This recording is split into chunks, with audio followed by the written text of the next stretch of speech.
Queridos, nós estamos desenvolvendo, e essa semana deve ficar pronta, uma segunda conta corrente da igreja, que vai ser destinada exclusivamente para um fundo de amparo, em função dessa situação que nós estamos vivendo, né, de muito desemprego, de muitas pessoas precisando.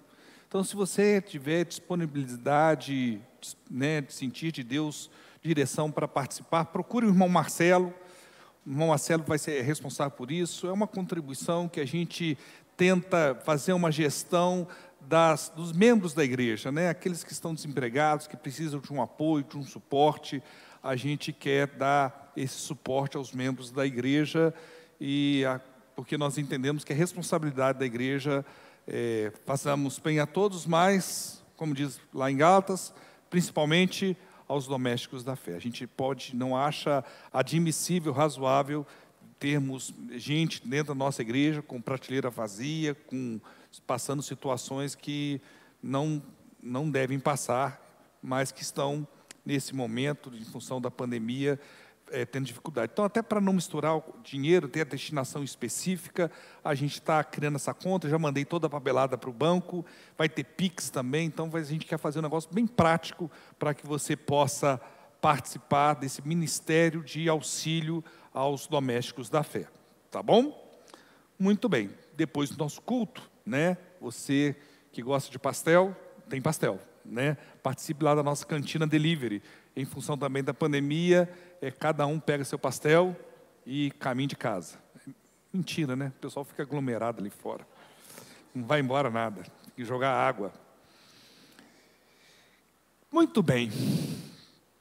Queridos, você já parou para pensar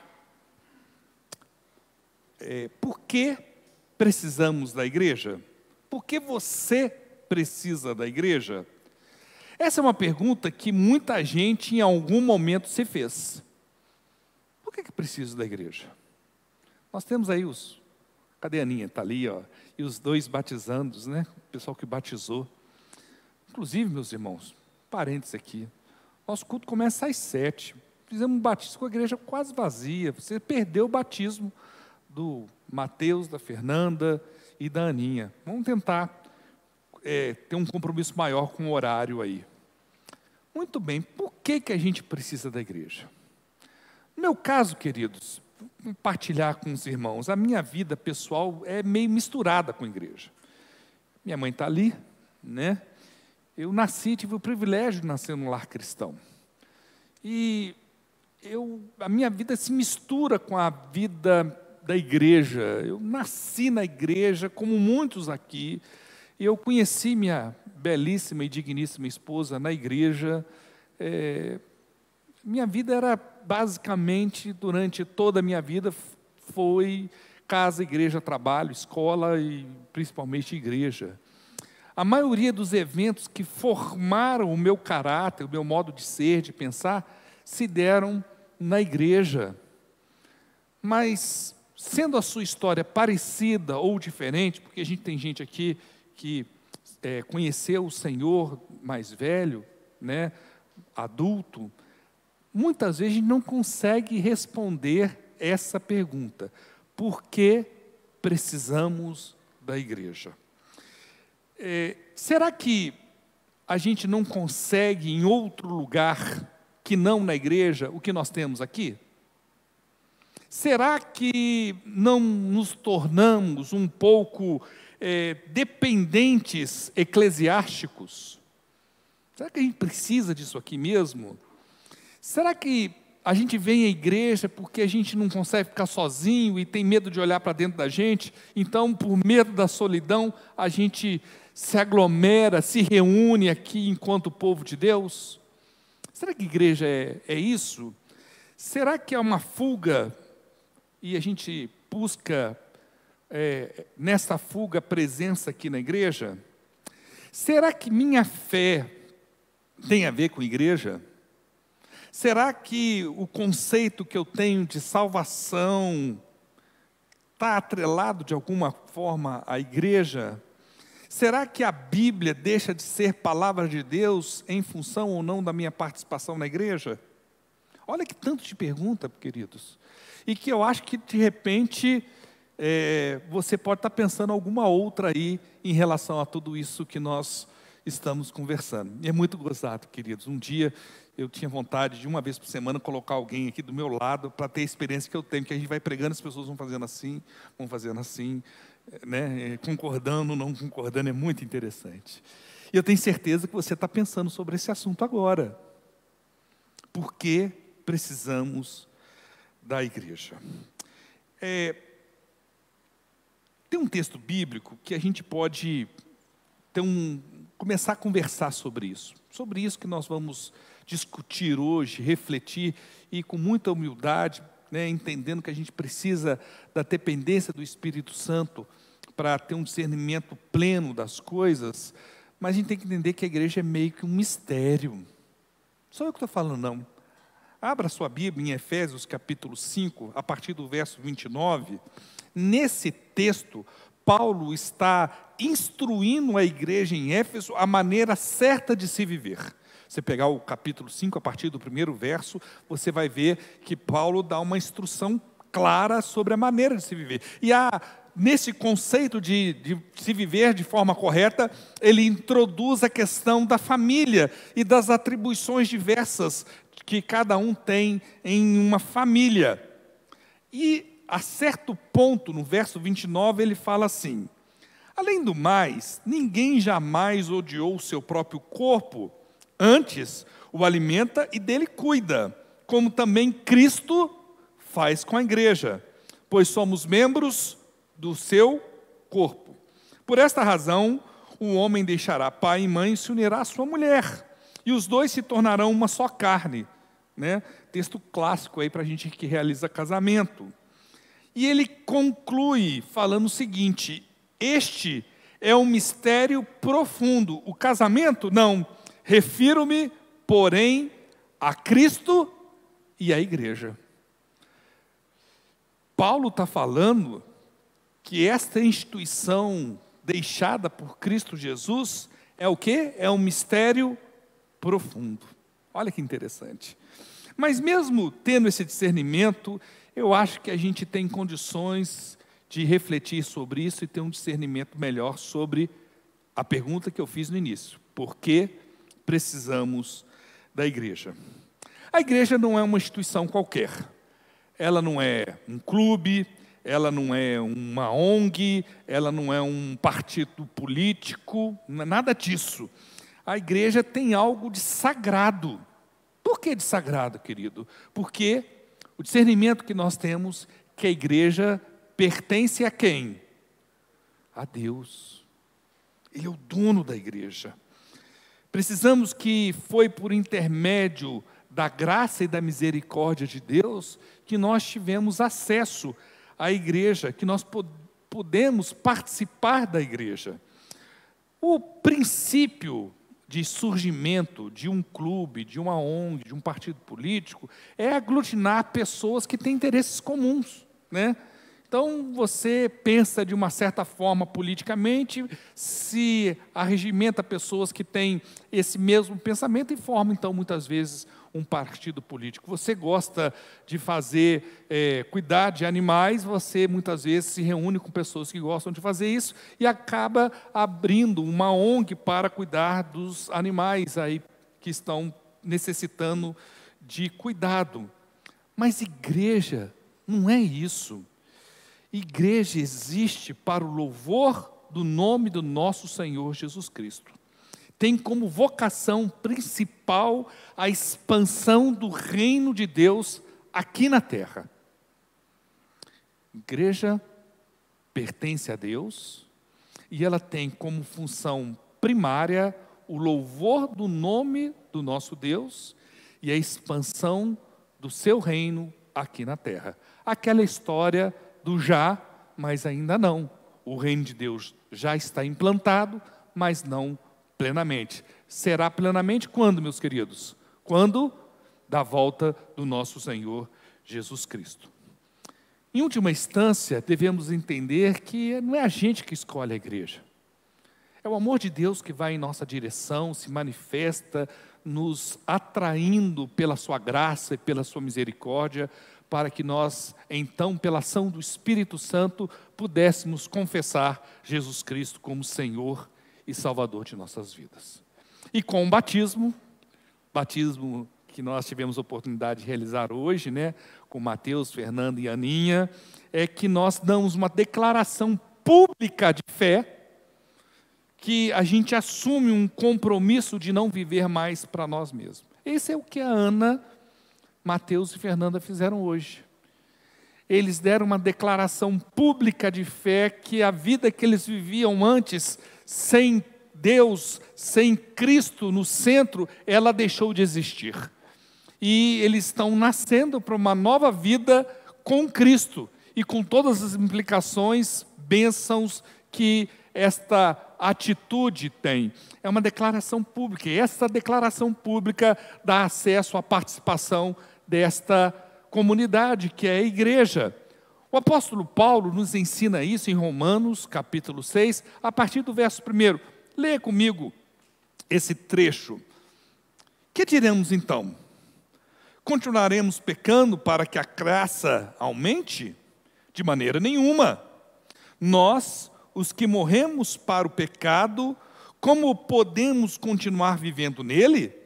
Ou vocês não sabem que todos nós que fomos, o quê? Batizados em Cristo Jesus, fomos batizados em quê? Em sua morte. Portanto, fomos sepultados com ele na morte por meio do batismo, a fim de que, assim como Cristo foi ressuscitado dos mortos mediante a glória do Pai, também nós vivamos o quê? Em uma, o quê? Vida nova. Uma vida nova. Mas ainda assim a gente não responde a pergunta primeira. Por que precisamos da igreja? A igreja, queridos, é uma instituição diferente. E ela tem uma expressão sociológica. Deixa eu explicar um pouquinho para vocês. Isso faz uma confusão muito grande na cabeça das pessoas. E eu acho que é uma oportunidade para a gente trazer luz sobre esse assunto. Eu falo que existem duas igrejas. A visível e a invisível. Lá no batismo, lembra disso? Nós estudamos sobre isso, quem fez curso de batismo comigo. Existem duas igrejas, a visível e a invisível. A igreja invisível não tem placa, não tem nome, não tem endereço, não tem denominação. Essa igreja, ela é constituída de todos aqueles que confessam o quê? Jesus Cristo como Senhor e Salvador de sua vida. Ela não tem barreira geográfica. Tem um sujeito lá, aonde? No Afeganistão. Se a gente precisar achar no mapa, até é difícil, né? Mas tem alguém lá no Afeganistão que confessa Jesus Cristo como Senhor e Salvador de sua vida. Ele faz parte da mesma igreja que nós. A noiva de Cristo, aquela que espera a volta de Jesus Cristo para a implantação definitiva do reino de Deus. Essa é a igreja invisível. Mas juntamente com essa igreja invisível, também existe a igreja, o quê? Visível. E essa é a que tem uma representatividade dentro da sociedade, porque ela tem endereço, Rua Prefeito Chagas, 455, tem CNPJ, tem nome, tem estrutura. E a gente faz uma confusão terrível na nossa cabeça quando mistura a igreja de Jesus Cristo, muitas vezes com a instituição religiosa, que muitas, infelizmente, não representam efetivamente o projeto de Deus para a humanidade. Mas lá atrás, antes da igreja começar efetivamente, nós estamos como o início da igreja de Jesus Cristo, lá em Atos capítulo 2. Leia lá na sua casa, com calma, a gênese, o surgimento da igreja. Mas Jesus Cristo já falou sobre os problemas que a igreja iria enfrentar. Leia comigo o texto de Jesus em Mateus capítulo 13. E é muito interessante esse capítulo 13, são diversas parábolas de Jesus que ele fala acerca do reino de Deus, ou seja, da igreja de Jesus Cristo aqui na terra. A certa altura ele fala assim: Jesus lhes contou outra parábola dizendo: o reino dos céus é como um homem que semeou boa semente em seu campo. Mas quando todos dormiam, veio o seu inimigo e semeou o joio no meio do trigo e se foi. Quando o trigo brotou e formou espigas, o joio também apareceu. Os servos do dono do campo dirigiram-se a ele e disseram: o senhor não semeou boa semente no seu campo? Então, de onde veio o joio? O inimigo fez isso, respondeu ele. Os servos lhe perguntaram: o senhor quer que vamos tirá-lo? Ele respondeu: não, porque ao tirar o joio, vocês poderão arrancar com ele o trigo. Deixem que cresçam juntos até a colheita. Então, direi aos encarregados da colheita: juntem primeiro o joio e amarrem-no em feixes para ser queimado. Depois juntem o trigo e guardem-no no meu celeiro. Olha só, queridos. Antes da igreja existir, efetivamente, Jesus Cristo já falou que essa igreja que nós fazemos parte, tem trigo, mas tem também joio. Tem trigo, tem joio. As duas se confundem. A igreja invisível, que é aquela que a gente não sabe quem participa, que é aquela que aguarda ansiosamente a volta de Jesus Cristo, que é aquela que não tem divisão por raça, cor, nacionalidade, nada disso, essa igreja é a igreja de Jesus Cristo. Mas enquanto expressão sociológica, histórica, dentro do tempo que nós vivemos, a igreja de Jesus Cristo tem trigo e tem joio. E muita gente acaba se perguntando assim: por que eu preciso de uma igreja que tem joio lá? Por quê? E mais, por que eu preciso participar de uma igreja que o próprio Jesus Cristo falou que teria problema? Esse modo de pensar fez com que muita gente entrasse para um rol de pessoas que cada vez tem crescido mais. São chamados cristãos, o quê? Desigrejados.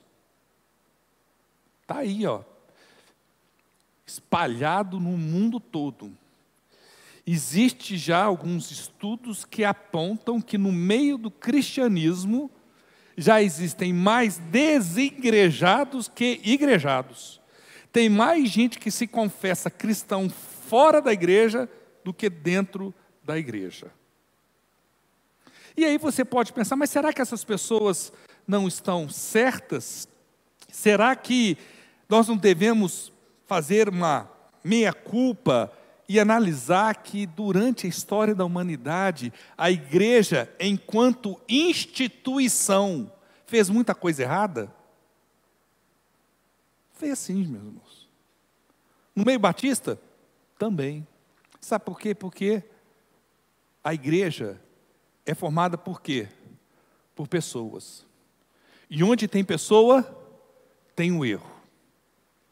Certa vez, eu brinco aqui, que uma pessoa me perguntou que estava à procura da igreja perfeita.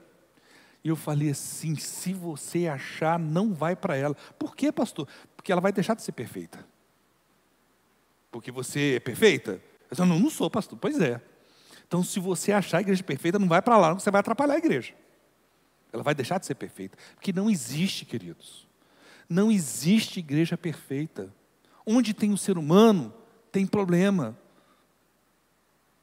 Mas a despeito disso tudo, ou em função disso tudo, muita gente então optou por fazer a escolha de deixar a igreja.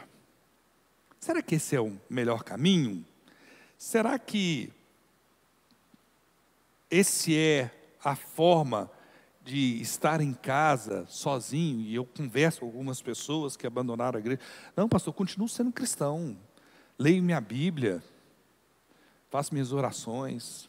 Será que esse é o projeto de Deus para a humanidade? Dessa forma?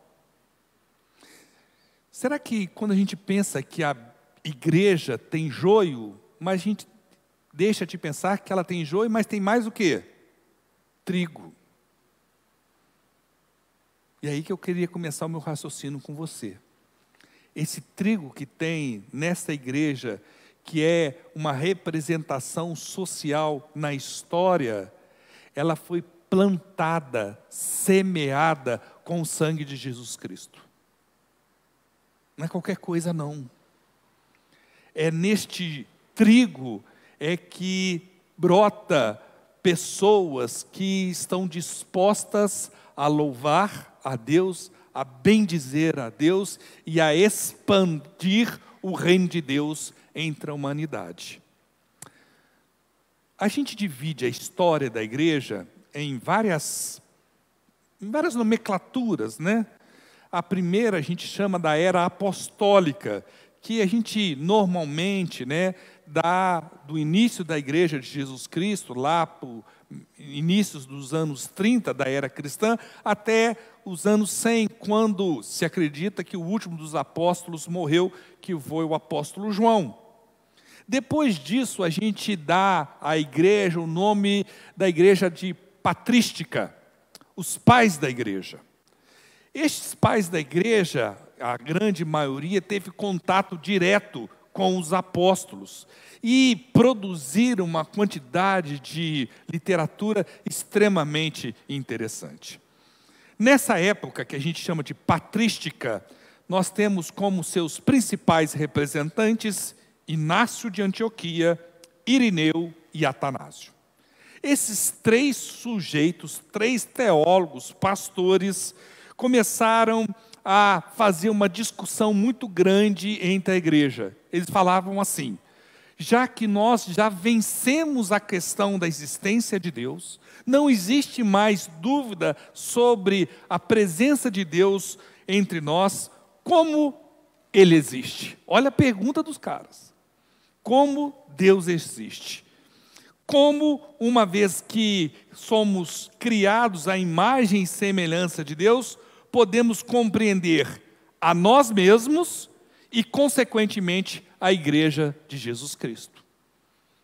Olha sobre o que estes pais da Capadócia, principalmente, fizeram uma reflexão e produziram muita literatura sobre isso. Existe um texto desta época, que eu vou ler para os irmãos, que eu vou abrir aspas, porque é exatamente como está escrito, um texto extremamente antigo. Diz o seguinte: o ser de Deus só pode ser conhecido através de relacionamentos pessoais e de amor pessoal. Ser significa vida, e vida significa comunhão. Por que que estes pais da igreja defendiam este conceito da existência de Deus através da comunhão? Infelizmente, logo no início da igreja, surgiu um movimento que a gente chama de gnosticismo, que a maioria dos irmãos já ouviu falar sobre eles. E esse movimento que se infiltrou no seio da igreja, trazendo muita heresia, e nós não vamos aqui estudar esse movimento gnóstico, não é essa a nossa proposta, mas um dos aspectos deles era acreditar, defendiam que Deus era alguém essencialmente transcendental, distante. Deus é um Deus distante, que não tem nada a ver com a gente aqui na terra. É alguém completamente transcendente. E a igreja que queria combater esse movimento desenvolveu esta literatura, que parte dela nós lemos para os irmãos, para combater este conceito, mostrando que Deus é alguém que gosta de comunhão. Queridos, a ideia destes pais da igreja era o seguinte, olha que interessante, como Deus é um só, mas se apresenta como Deus Pai, Deus Filho e Deus Espírito Santo, que vivem em plena, total harmonia de comunhão, a tal ponto que mesmo sendo cada um deles plenamente Deus, se tornam o quê? Um. A ideia destes pais da igreja é que a comunhão que existia na Trindade é tremenda, que os capacita a entendermos Deus como uno. Por isso nós somos uma religião monoteísta. E esta Trindade, esta expressão de Deus que se revela à humanidade através de Deus Pai, Deus Filho e Deus Espírito Santo, está totalmente envolvida do plano da redenção da humanidade. Deus Pai faz o plano. Deus Filho faz o quê? Executa o plano. E Deus Espírito Santo nos convence deste plano. Porque, queridos, nenhum de nós aceitaríamos o sacrifício de Cristo Jesus se não tivéssemos sido tocados pela ação do Espírito Santo em nossas vidas. Porque nós estávamos o quê? Mortos em nossos o quê? Pecados e delitos. E eu nunca vi morto com vontade de fazer alguma coisa. Bem, quando assumimos então que pertencemos à igreja, nós temos que ter este conceito de comunidade que existe, de comunhão que existe na pessoa de Deus, e aí assim a gente começa a ter capacidade de entender melhor o que é a igreja. Queridos, a igreja é a expressão do cuidado de Deus para com a humanidade. A igreja é o lugar que pertence a Cristo, que é a expressão do propósito divino para que a humanidade seja alcançada e, consequentemente, transformada. Nesse sentido, eu queria que o irmão refletisse sobre o seguinte: quanto maior e melhor for a nossa comunhão enquanto Igreja de Jesus Cristo, mais perto estaremos de sermos aquilo para o qual fomos chamados. Quanto maior a comunhão que nós temos em Cristo Jesus, entre nós, mais perto estaremos de sermos aquilo para o qual fomos chamados. Fazer parte de uma igreja é fazer parte de uma experiência comunitária. E daí a gente começa a ter condições de responder à pergunta que nós começamos: por que precisamos de uma igreja? É através da experiência comunitária, e somente através da experiência comunitária, que nós conseguimos ser moldados pela ação do Espírito Santo em nossas vidas. É através da experiência comunitária que a gente começa a ter o nosso caráter transformado à semelhança de Cristo Jesus. É através da experiência na igreja é que o egoísta passa a ser generoso. Presta bem atenção. Porque um egoísta que vive sozinho, cultuando a Deus exclusivamente em sua casa, ele não deixa de ser egoísta, porque ele não aprendeu a conviver com o outro. Ele não entendeu a importância do outro. É através da experiência comunitária que existe na Igreja de Jesus Cristo que o rancoroso passa a ser alguém livre para amar. É através dessa experiência comunitária, da ação do Espírito Santo, do discernimento, que nós somos expressão da vontade de Deus para a humanidade, que o invejoso passa a ser alguém abençoador. A inveja é deixada de lado para ser alguém transformado e passa a ser alguém que abençoa os outros e deixa a inveja do lado.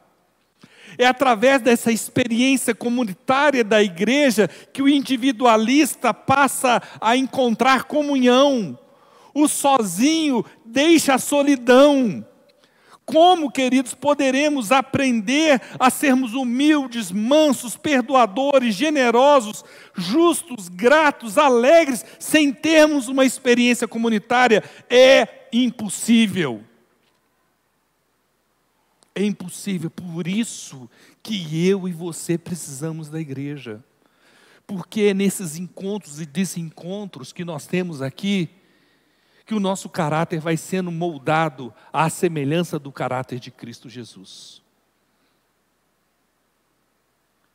Nós precisamos da igreja, porque é nela, a partir da ação do Espírito Santo em nossas vidas, que nós vamos tendo o nosso caráter mudado.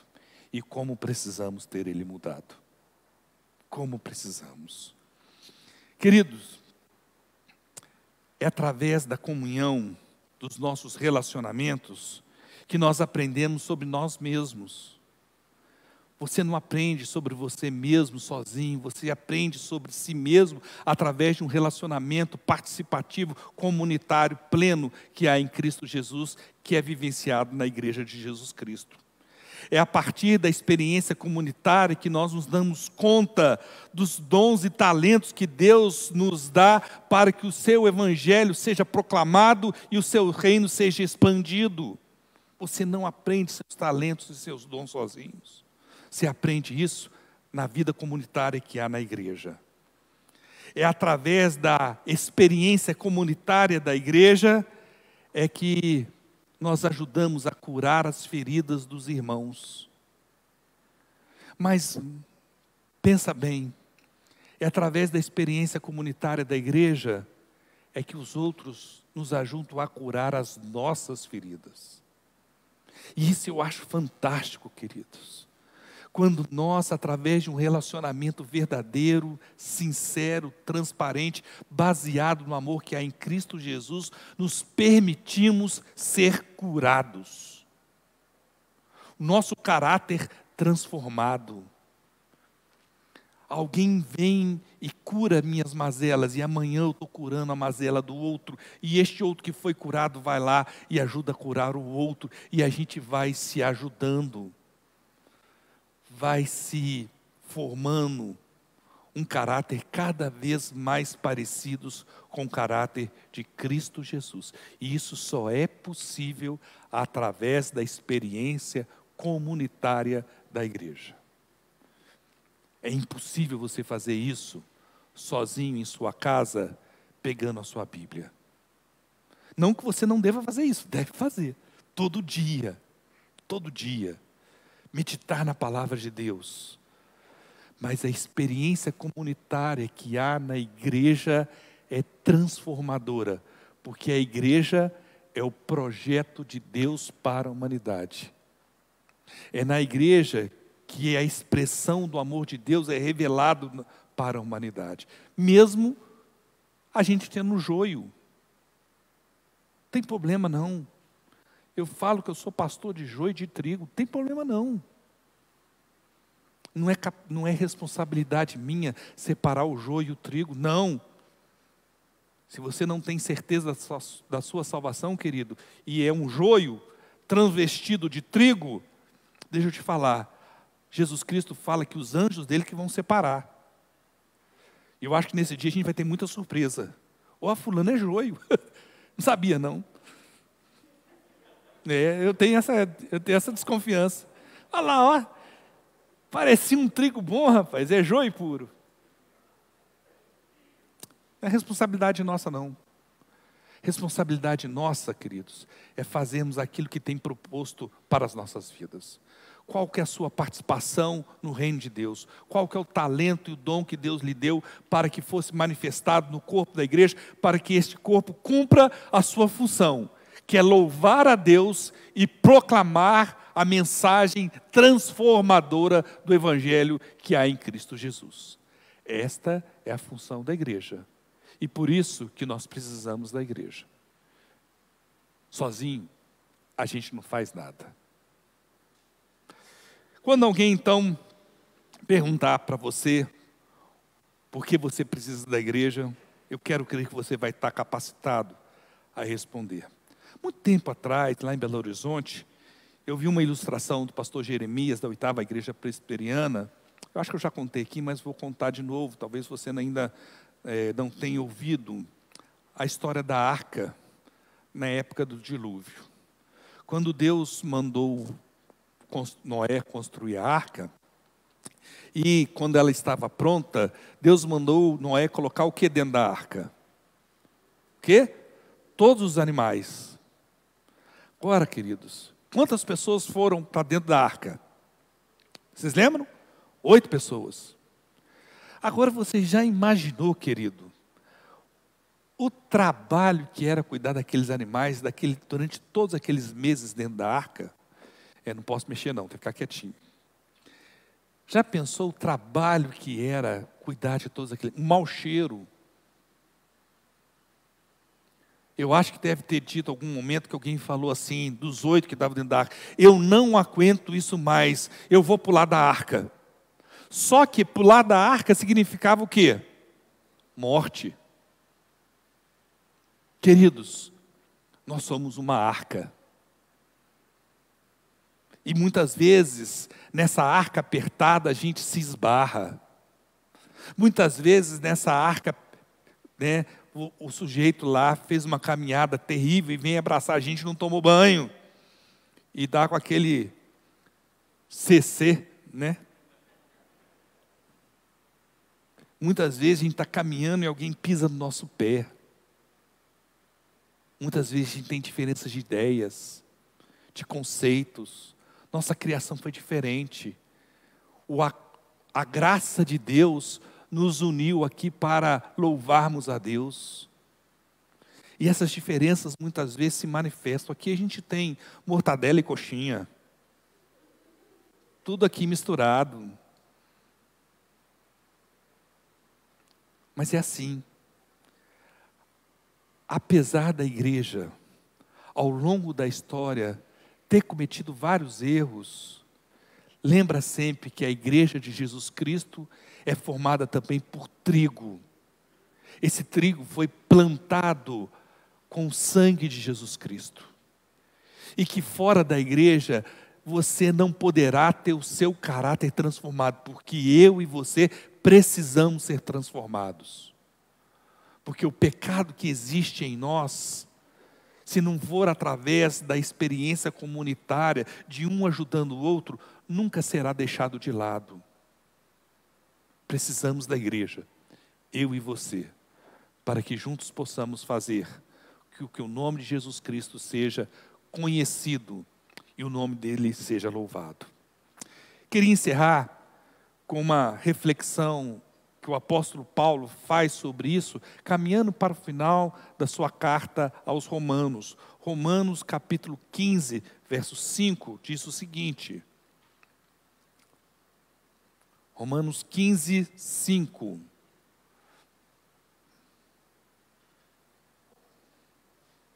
Não vai? Então vou ler.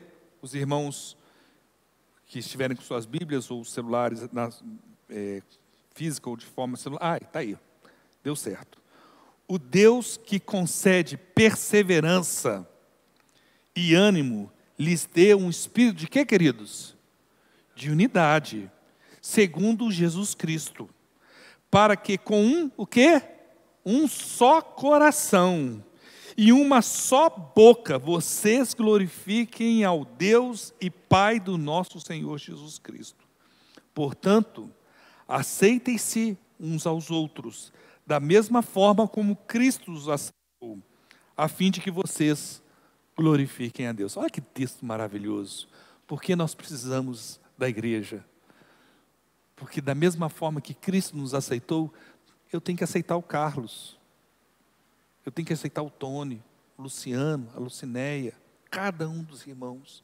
Os irmãos têm que me aceitar. Porque Cristo nos aceitou. E junto a gente pode construir algo maravilhoso para a honra e glória do nome do nosso Senhor Jesus Cristo. Que isso seja verdade nesta igreja.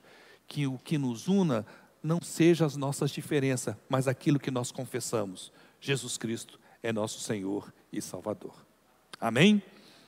Muito bem, queridos. Que você saia de hoje aqui com essa resposta bem clara em sua cabeça, porque precisa da igreja. Que Deus te abençoe. Queria convidar os irmãos a se colocarem em pé.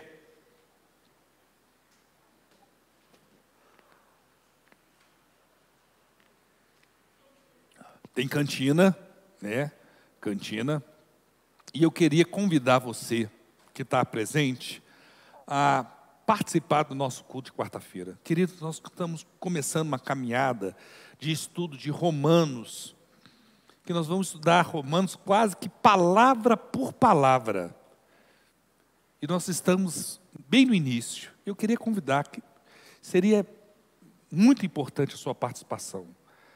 A carta de Paulo aos Romanos é um tratado teológico que vai ajudar a nós entendermos melhor o projeto de Deus para cada um de nós. Tá ok? Vamos orar então. Eterno e soberano Deus, nós louvamos e bendizemos o Teu nome, glorificamos ao Senhor, ó Pai, porque o Senhor é o nosso Deus, único e verdadeiro. Não há outro como o Senhor. Ó Pai, precisamos a cada dia caminhar debaixo da Sua vontade e precisamos que o Senhor nos ensine a importância da Sua igreja sobre as nossas vidas, ó Pai. Que essa experiência comunitária nos ajude a cada um de nós, a começar em mim, ó Pai, a termos um caráter cada vez mais parecidos com o caráter de Cristo Jesus. Esse é o nosso desejo, de ser uma família de muitos membros parecidos com Cristo. Obrigado, ó Pai, por esse privilégio. Receba então toda a honra, glória e louvor. E agora, com o amor de Deus Pai, a graça do nosso Senhor e Salvador Jesus Cristo, a comunhão e consolações do Espírito Santo esteja sobre cada um dos teus filhos, sobre cada família aqui representada. Pai, estaremos aqui até o dia que o Senhor vier nos buscar. É no nome precioso de Jesus que oramos agradecidos. Amém. Boa semana, Deus te abençoe.